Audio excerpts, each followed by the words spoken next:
Hey guys, so today I have Mr. Kaveesh with me. He is into management consulting, and we are going to be listening to his story. We are going to find out where is he coming from, what did he do in his professional growth, and what are some life advice that he can offer us Good. for for your benefit and for exploring our potential in everything. So, yeah, to start off, tell us about yourself. What's your name? Where do you come from? Your educational background, and what is it that you're doing, and anything. Okay, Yeah, so my background, I started my career, I guess you could say, in undergrad. a little louder. A little loud. Yeah, So I started my career in University of Waterloo, yeah. studying chemical engineering Oh, wow. in So Canada. you're from an engineering background. From an engineering background. Wow, Yeah. I never thought that. Yeah. So I'm a chemical engineer, Are you serious? and I just went into chemical engineering because it was in grade 11. So in Canada, it's a bit different than in a lot of the Eastern world. Yeah. You're not as pressurized to go to certain Mm, fields. mm, mm. So it was grade 11, and someone told me that science was good, and I liked biology. Wow. So I decided, for some odd reason, that chemical engineering mixed the two, which it didn't really. Yeah, But yeah, at yeah, the time, yeah. in my head, it made sense that it did. So I went into chemical engineering. I could never guess that you were from an engineering background. I thought you were more from a financial No, not at economics all. background. Yeah, not at all. Not at Oh all. my God. Yeah, Okay, yeah. that's good. That's good to hear. So it was interesting. Like I enjoyed engineering, Yeah. but I would say halfway through the program, I realized that I wanted to maybe explore more than just engineering Yeah. would provide. And so I didn't make any actions off this. I just continued through the program. But when it came time to entering the job market, I didn't take a typical engineering job. I didn't. At the time, it was 2008, 2009. Yeah, yeah, All yeah. of the engineers in Canada were going out west to Calgary in Yeah, the oil yeah, fields. yeah, yeah. Especially as a chemical engineer, that was the goal. But a few of friends of mine and myself, we wanted to take a more business approach. So we went into a small company. It was engineering sales, which was Oh. like a huge shift from Yeah. working as a process engineer, which is typically like the first Yeah, job out of yeah, engineering yeah, school. yeah. So I went in directly into engineering sales, and it was around green building design. Yeah. So designing energy efficient building systems. Wow. So that's solar panel, that's in-floor heating, that's building smarts, but on a commercial level. So hospitals, hotels, Yeah, yeah, offices. yeah, yeah. You can think like today, um, building automation is known through. Do you know Nest? Yeah, yeah. So that's a very simple, very simple Yeah. version, and it's like very popular and people understand it. Imagine in a commercial building, Oh. how complex the building Yeah, yeah. and the communication is happening between all of the mechanical Yeah, systems. yeah, yeah. So I went into that actually. That's Wow. the beginning of the career. I mean, I wish Sufi was with us today because Okay.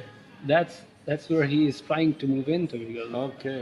renewable sustainability systems and like Yes, exactly. yeah, that's very Yeah. cool. So Yeah. occupancy controls, time of day scheduling, making sure the equipment all is communicating Yeah, yeah, together. Yeah. Wow, Very wow, cool. Yeah. wow, wow, very cool. Yeah. So So after that, So I did this for about 3 years. Plus, in Waterloo itself, there Yeah. are internships. oh, So, just to know about the school itself, every 4 months you alternate between work and an internship. oh, So you work for your undergrad is 5 years straight, oh, but you never get a summer holiday for 5 years. wow. You're just in school or working, school or working. School or working. Yeah, because in our countries, people spend 3 4 months doing nothing, mostly doing nothing. Okay. The summer vacations, like Each summer. each summer, yeah. Yeah.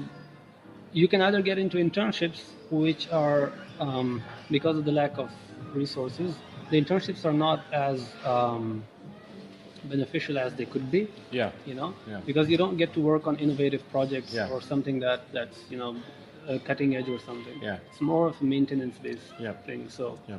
yeah, that's very cool. It's very cool, and it's so inbuilt into the system that companies get kind of government credits because they're helping employment. And anyways, because you're doing the alternate of 4 months Yeah. every other 4 months, by the time you graduate, you have 2 years of engineering experience. Wow. And literally, if you choose to do so, I believe there's 6 internships. Yeah, there's 6 internships Wow. in total. Yeah, yeah. And you can actually have different internships for each. Wow. So you could have worked in 6 different companies. Wow. And it's really good because a lot of the time, even in my case, the last 3 internships for me was with the same company. Wow. In this automation, green buildings. So it was just I didn't even get interviewed for the hire. They just continued my internship as a career. So it was it's quite a good opportunity, and I think it's something that's often missed. Yeah. Not every school in Canada has it. A lot of schools are now doing it, but I find the employment. So my class employment rate was like 90% within like 3 months. Wow. Everybody had a job. So I think it's an important piece that when I was 17 or 18, I just picked the school because a family friend had told me. But looking back, I think it kickstarted my career. I didn't waste any time from the moment I graduated. From 18 years old, actually, I had an engineering job in the government of Canada. Wow. So you can think of it like it just kickstarted your career. But it's a small decision. Yeah. University of Toronto, for example, is also a great school, as good as Waterloo. Their internship is slightly different in that they only have 1 year in year 3. Wow. So they do have a year's, which is good, but you're stuck with one employer. Yes, So I think it's very important to choose your school right and do research. And I had no idea about this, and I had no idea like the trajectory that it would take me on. Yeah. And the different kinds of experience. So when I actually wanted a job when I graduated, I had done a research role at Xerox. I had worked for the government of Canada. I did an internship in India at Patiala University. I had done quite a few different things, and it really helped like X things I didn't want to do. And also, all my classmates were doing the same. Yeah. So we would talk after each semester. Exactly, and you get to know how was their experience. Yeah, so you can start like narrowing your focus of, even though you may not have your full life at the time, your preference you can know. And a lot of interesting companies are there, like even Toyota has internships, Apple, big companies, big companies. So moving on from that company where like you started your job, how did you switch into consulting and management consulting? So quite an interesting switch. Because I had done the internships, 3 of them, there was already a high level of trust. I essentially worked there for a year. In full year term. And so after university, I started my own department. And I had a team of like technicians. So I was running a sales department. Just right out of school, which clearly was not ready for. And the company had a lot of faith, so we went and did it. And it's not easy because imagine I'm 21. I'm competing with competitors who are in their 50s, 10 years, who have 21 years of experience. So have more experience. So anyways, it was an interesting experience. We actually built a successful team. So I started with myself and one technician, and I had stayed in the job for about 3 years, and we built it to about 5-6 technicians and myself. And the technicians were all older than me by 10 years to 30 years older than me. Wow. It was quite crazy. That's quite impressive. Yeah, it was quite crazy. While working at the job, it was great. It was sales, it was engineering. So I had the design, I had the implementation, I had the sales side. So learning about contracts, negotiating contracts, doing RFPs, winning the contract, winning the award. It was a lot of experience, but I wanted to do more. And I was in Ottawa, and I had a thirst to see the world. So I actually asked myself this many times during those 3 years: do I see myself here when I'm 30, 40, 50? And the answer was always no. No. And that's a very important question to ask, actually. I agree. I think it gives you a measure to to scale everything with. Well, I just pictured myself in my boss's shoes.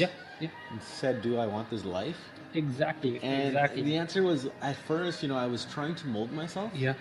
So in Ottawa, it's a community that has its own kind of vibe, culture. So I'm never a winter person. And I'm not really a golfer. But I became a golfer. I started skiing and snowboarding to fit into this work culture and the client culture, and it was nice. Don't get me wrong, but every time I went back to the question, is this me? And do I see myself in 30 years having this? doing this? Or even No. not in Yeah. 30 years, Yeah. like in 10 years? Answer was no. Yeah, exactly. Yeah.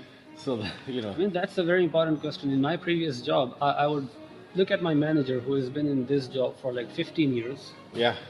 And when I would look at him, I was always at the point, I don't want to be like him. Yeah. And that was my biggest motivation for leaving that job. I was like, if I don't want to be like him, why am I doing Yeah. the thing that he's been doing for 12 years, you know? So yeah, that's a very It's a tough good question to That's ask. yeah. And then It's a very important one as well. it's a very important one, but it creates a lot of like doubt because then you start asking, okay, what do I actually want to do? Mm.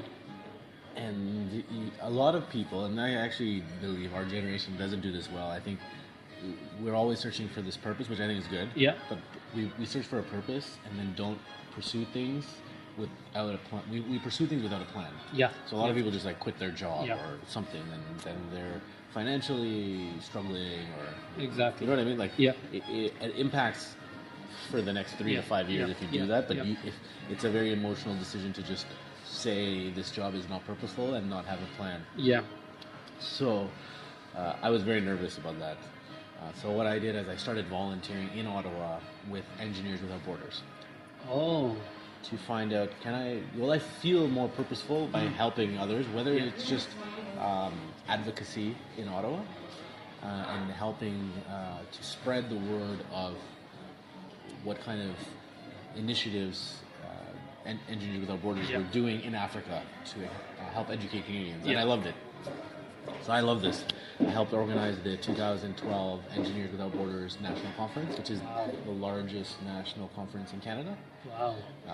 It's about 700 delegates over 5 days. So you can imagine there's a lot of logistics in that. And I was the head of logistics for that. Yeah. So through my continued work with Engineers Without Borders, and the timing of the conference being in Ottawa that year, Wow. it was like perfect timing that I got to help with the logistics and really dive into that culture. Wow. Yeah, sorry to stop you here. One of my friends, he's into civil construction consultancy, Okay. and he's a lot into these organizations, you know, Yeah. and organizing these events, these corporate events and functions and stuff.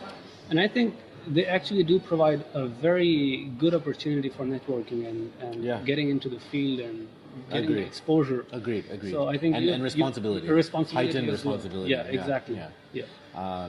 So And people see you do the work that you've been putting into, you know, Yeah. something like that. So Yeah, that's, yeah. I think, very important. and although not intentionally is the reason why I did it, but adding that to your resume, it shows that you're taking leadership outside of a Yeah. forced Yeah. Yeah. leadership role in your job. Yeah. Which I think is a big thing. Although it's like a 1 or 2 bullet lines on your Yeah, resume, yeah. it shows a lot of leadership. You take And when someone initiative. asks you, you can Yeah. easily talk about it passionately. Yeah, yeah, yeah. And it's noticeable when people listen to you talking about Exactly. it. So, yeah, and I, you know, in your early 20s, you have time. Yeah. You don't have kids, you don't have Yeah. a wife. You have time, do it Yeah. after work. Yeah. That's very cool. That's very cool. So, like, you got some opportunity during or after that, or Yeah, so I became so passionate about this that I made the big steps and I just quit my job. was it an emotional decision, or you had a plan? No, I had planned it. Okay, yeah. So the people I had met during the conference planning, they were like me, inspired. Yeah. They wanted to do more. They wanted to have a bigger impact, and they were also in similar Yeah. jobs, and they also wanted to do their MBA. Yeah, so we yeah. talked about. So one of my close friends, one of my best friends actually, he wanted to do his MBA as well, and we used to talk about INSEAD all the time to each other. Wow. Years before I applied, while planning this conference. Yeah. And within Engineers Without Borders, there was a program called Professional Fellowship, Yeah. which was pro bono consulting in Africa for 4 to 6 months. So you would act as a consultant helping an entrepreneur in Africa, Yeah. in Yep. one of the African countries, and you know, using whatever skills you had at the time. I was only 25 at this point, but I had developed some kind of project management Yeah. skills, right? Yeah. Using the skills, you would advise this entrepreneur in Africa on like formulating their business plan Yeah. and enrolling Yeah. it out and implementing Yeah. it. So I applied for this before quitting my job and got accepted to go to Zambia Wow. for 6 months. And I was partnered with an entrepreneur who was focused on deforestation in Zambia, stopping deforestation in Zambia, and at the same time developing a sustainable business that had revenue that it could support itself. So I got in, I applied, I got in. It's very at 25. Yeah, I had quarter life crisis. And I knew I was getting in because I knew the whole organization before, because I had worked so much with them. So again, that's what I mean. Like, I didn't take this jump and just apply to random things. It was steps. Yeah, I think that's very important to mention. Like, it's important to mention that you should take these hard decisions, but with something in your hand, like with some concrete planning. Do it sustainably. Do it sustainably and do it sensibly, like within logic. Don't go all too emotional on it. But it is important to take some of these risky decisions. Like you have to take these decisions if you want to make big changes. Yeah, exactly. So I only quit once I got accepted. So I was going to Zambia. Exactly. I had my ticket booked. Then I quit. Because there would be no gap in my experience, and I had a plan, and I didn't have a plan afterwards. But something will turn out. Having engineering experience, having experience in Africa, it was no doubt that I would have gotten somewhere. Exactly. You know what I mean? Something will come out of it. So amazing experience. I earned $200 a month. Which was like basically to cover my food, and rent. I had to rent as well. Wow! So I made no money, but to this day, it's one of the most amazing experiences. Wow. I won't go into the full detail, but you can talk about it another day. But definitely. We went from having his business plan on a piece of paper with a couple of scribbles in August 2012 to in December 2012. We launched the pilot and it rolled out. Wow. So That's quick.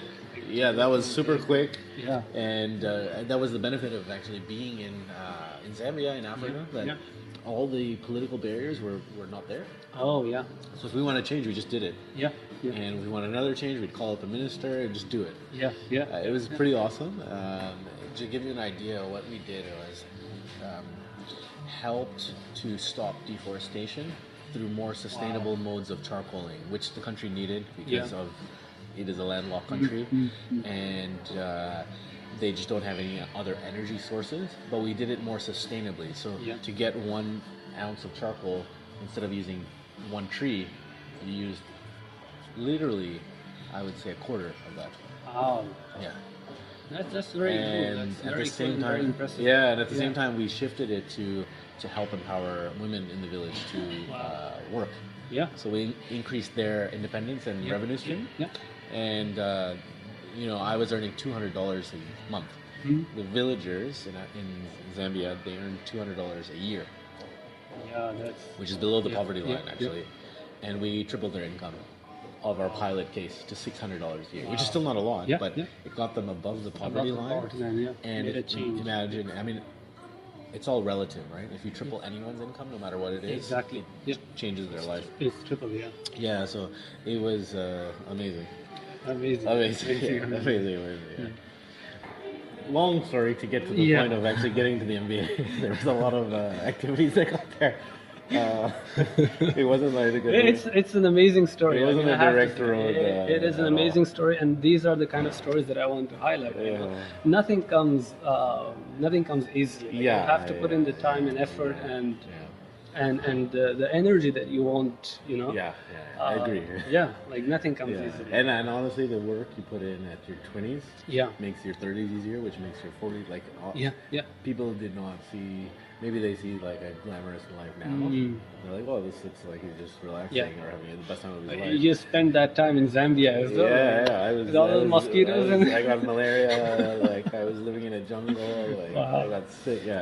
So, anyways, the experience ended, and pretty. I would say pretty successful. Now I got back to Canada, real life. I had no money in my bank account. I was in debt. I'm now like catching up to say like, okay, that was maybe not the best decision. I'm broke and I have no job. And I can't keep volunteering because I'll be broke for the rest of my life. So I made the tough decision to go back into the same field I was in. For about a year and a half. Wow. And it was, instead of the exact same company, it was one of the clients or partners that I had been working with before. Yeah. So he had been following my journey in Zambia. Yeah. And I didn't even get interviewed really. I just met the GM of Canada in a coffee shop. No, actually over lunch. So he had been messaging me over LinkedIn saying, I think there's an opportunity for you. And it was January, so it was -30 in Canada. There was snow. I landed back. I'm now worrying, like, where am I going in life? And I got this message, please come on Friday for lunch. So I go for this lunch. I drive. It's about a 5-hour drive. Wow. So I met the GM of Canada. We just chatted. Yeah. Then the next thing I had the job. Wow. So it was a good job. It was again a sales engineering role, which I knew was a kind of a intermediary step of getting to the MBA. So I did the job for a year and a half.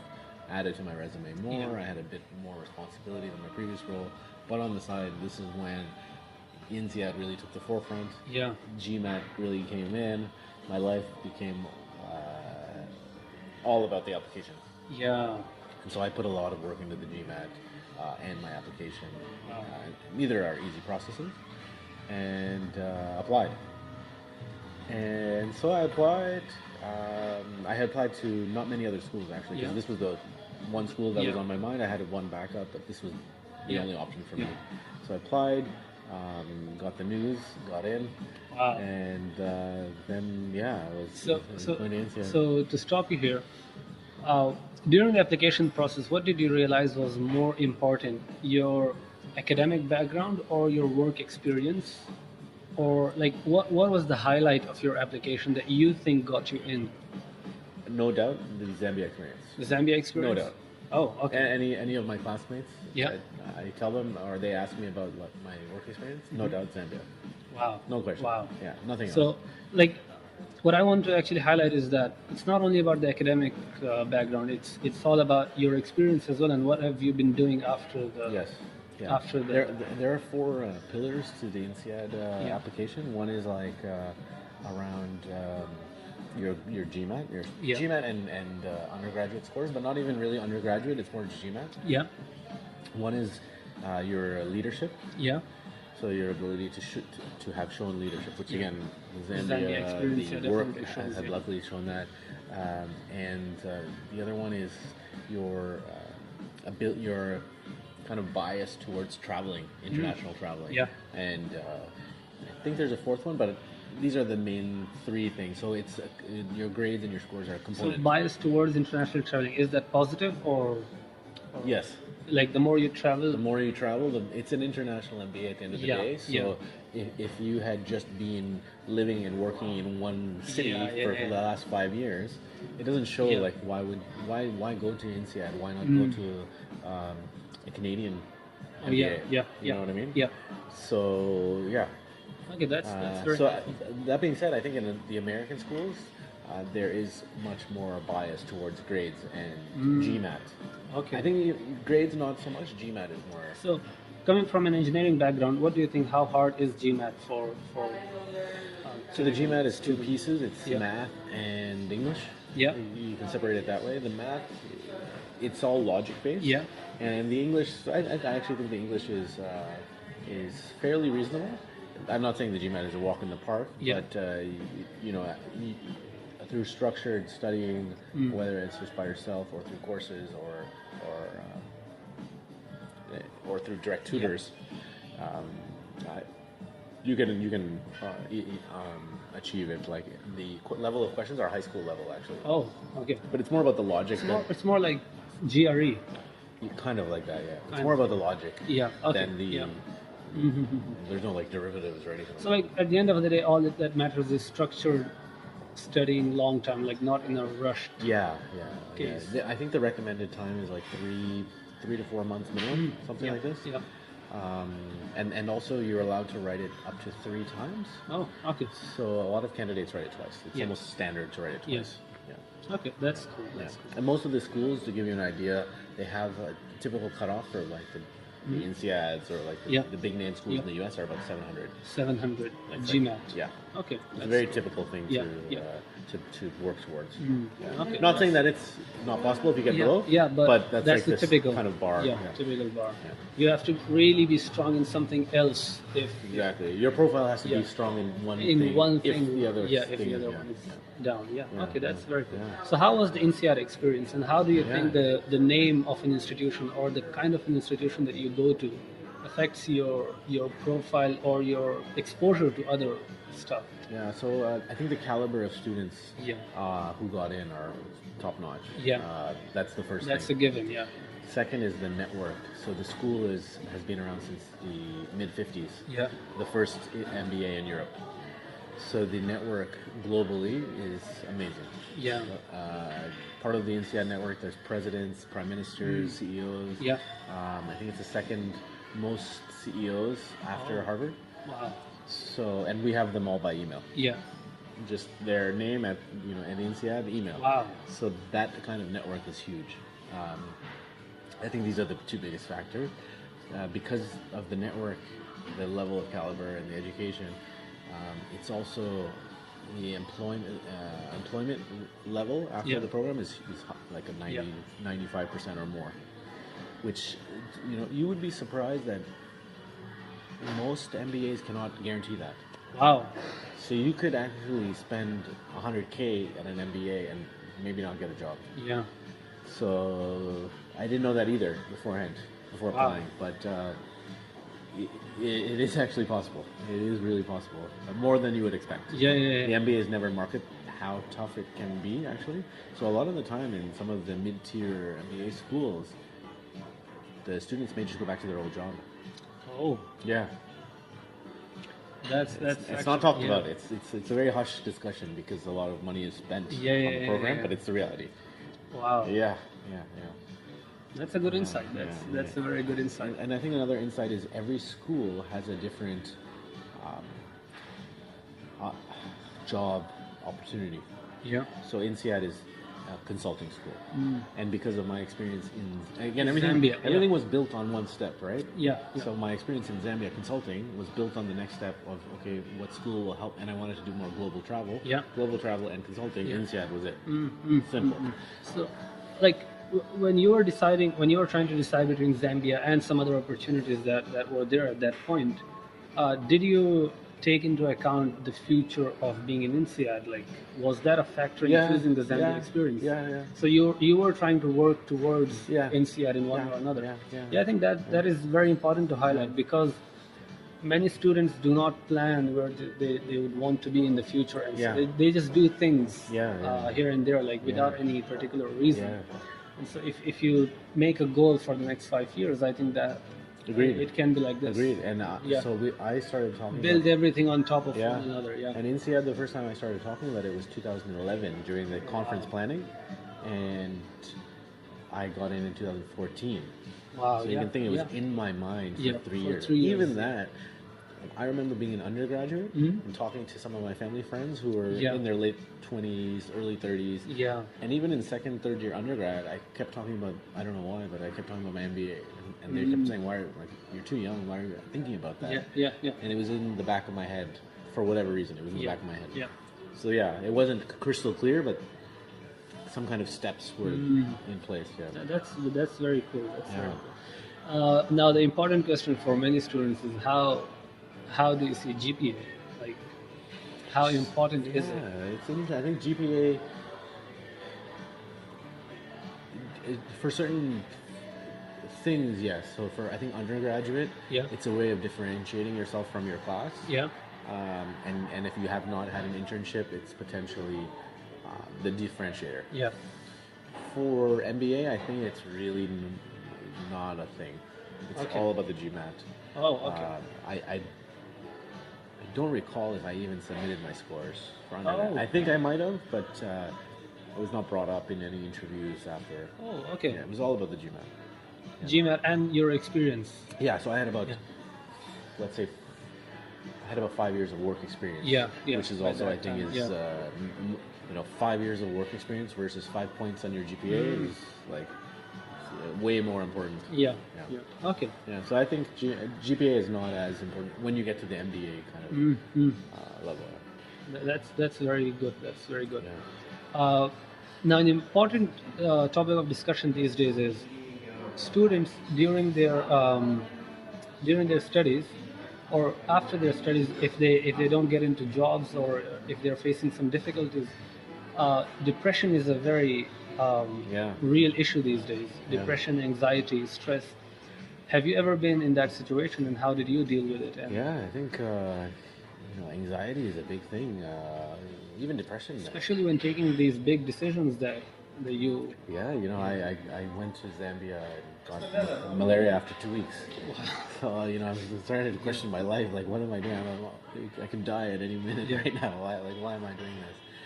And then coming back and being on such a high in Zambia, doing a startup and having it succeed, and you come back to Canada and everyone is not on the same frequency as you, and your accomplishment isn't really that important to anybody. And you realize, okay, maybe some employers, I think MBA schools valued it, but employers, they don't really care. Right? They look at you as, okay, maybe this guy's a risk. Like, he's quitting good jobs, he's going volunteering in Africa. Like, that's a huge reality check, and that has a big impact on mental health.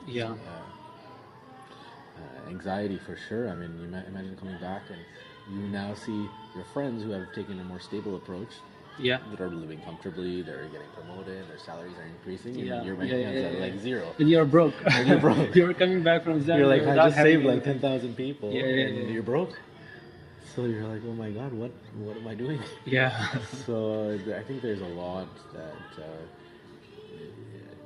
can affect you mentally. I think I definitely had that experience. Even at INSEAD, the job, your colleagues your classmates are all very smart, capable. They're getting good jobs, and you're now competing with them. Maybe you're not getting the job.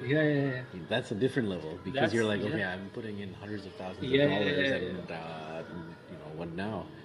That's a very tricky thing to be in because like in these top schools, I went to the top engineering school in my country, Okay. And so like I was a very good student in my class in school, but when I got to university and my college, everyone else was above me. Everyone else, like everyone is smarter or brighter or more qualified than you. And you look at those people and you're like, where exactly am I? It's a reality check. It's a very important reality check. So that being said, I think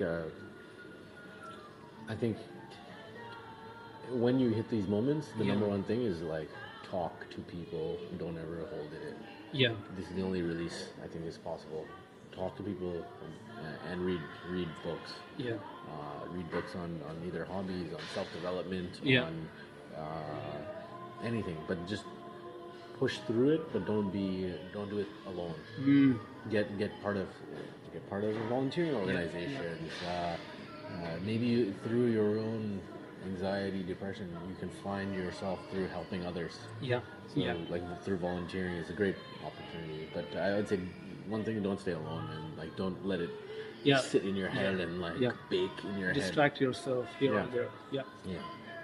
That's very helpful. Okay, so in the consulting world, what educational backgrounds have you seen in your experience? What educational backgrounds can work in it? Is it open for anyone? I think it's open. It's actually open for anyone. There's two pathways really. There's from the undergraduate level, right out of undergraduate school, which typically, if you do your research, you'll see that certain schools have a lot of hires to consulting firms. So that's one way. You start at the analyst level, and you work your way up. Second pathway is after MBA, which is more tied to schools. And you start at more of an associate level, so analysts all the way to senior associate. This is kind of typical. Both ways are great for different reasons. I think if you start at the analyst level, you kind of supercharge your analytical abilities to the max. I've seen people who started in as an analyst versus people in private industry, and I can say like when I entered INSEAD, I was in private industry and I had quite a diverse range of experience. But the ones who started at an analyst level, they were supercharged. Oh, They knew yeah. business. They knew business finance. They knew everything, Oh. and their way of problem solving was incredible. I had never seen something like this in my life. So I actually am very envious of not having gone through that originally. It's their processing power and their ability to break down problems is like, if you were to take the engineering approach and just apply it on the real world immediately, it's amazing. It's amazing. Okay. So Yeah. go ahead. You mentioned you are in the private industry, so I was in the private industry. you was in the private industry. Now, mainly when you talk about it online, we only see companies like McKinsey or Deloitte, or the big three. You know? Yeah. So I don't think you work for any one of these. No. Yeah, So you work for some other. I work for a boutique consulting firm. It's called Partners in Performance. Yeah. It's an Australian management consultancy. Yeah. It's global now, so we have offices in every continent. Yeah. We're about 1,000 people. Okay. But we have a very niche focus, and that is in implementation and delivery. Okay. And it's in heavy industries. Oh. So it actually tailors towards more engineers, you could say, because you're working in.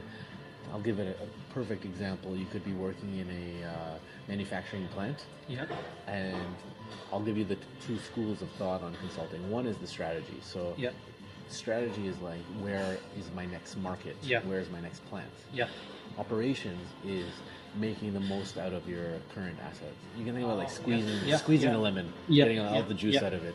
So we have making the best use of your resources, current resources, current assets. So that's where we specialize, and we've almost perfected an approach to do that. Oh, okay. And we really will squeeze the most productivity out of an existing asset. So if a manufacturing plant is, let's say, take a generic example of like 1,000 tons per day. Yep. We'll push it up to 1,500 tons per day, or some number that you would think is actually unimaginable. But we'll do that, and because it's at the plant level, the revenue generated is incredible. Yeah. So quite a different frame of thought than strategy. Both are good. Both are important. Both are necessary. My engineering bias and my kind of entrepreneurial bias puts me in the implementation mode, which I love. And it's great. It's great. That's awesome. That's really awesome. Yeah. And so, what advice can you give to someone that's thinking about switching into consulting in this field? I would say consulting, it has very clear pathways to join. And it's very public. You can go to any of these companies. You can network. Yeah. It's very clear pathways, whether through undergraduate MBA or experienced hires, but it's a much more difficult path for an experienced hire. One thing very different about consulting, the interviews are maybe the hardest interviews outside of, let's say, banking maybe. I've seen some of the example interviews for Deloitte and McKinsey, and they're like, they are super I would say you almost need to prep how you would prep for a GMAT for these interviews. I'm not kidding you. You could prep for months actually. What exactly are they looking for in the interview? Like, what kind of a person are they looking for? They're looking for your analytical skills to break down a very vague problem in a very systematic framework. And you can't develop. You can't just know that. It's not natural to anybody. You need to go through the rigor of preparing for it. So they'll give you very vague, weird questions in the interview. They'll be like, "How many pennies can you fit in this room?" And they'll ask you to answer in 5 minutes. So you can think it's a very weird question. And they'll want to know the real magnitude, like within a particular reason. So you know it's an easier problem to solve once you have that mindset, but it's not. It's a bit Wow. Okay, so I've seen you being very good in networking with people. Okay. And developing that community of really good people around you. And I think that's very important for professional growth and development, and just to be, connected to people in general. How do you do that? Like, how do you go on from meeting a person, saying hi or hello, to developing something that's a lot more meaningful, a lot more valuable? How do you do that? What are some of the things that you feel are important to developing that kind of an understanding? So I think people are genuinely actually shy. Yeah, yeah, of their true selves. So they're not maybe shy to show their like kind of their polished yeah, selves, yeah. but their true selves they really are shy about. And so for me, I always take the first step. Yeah. I was actually the most shy person ever.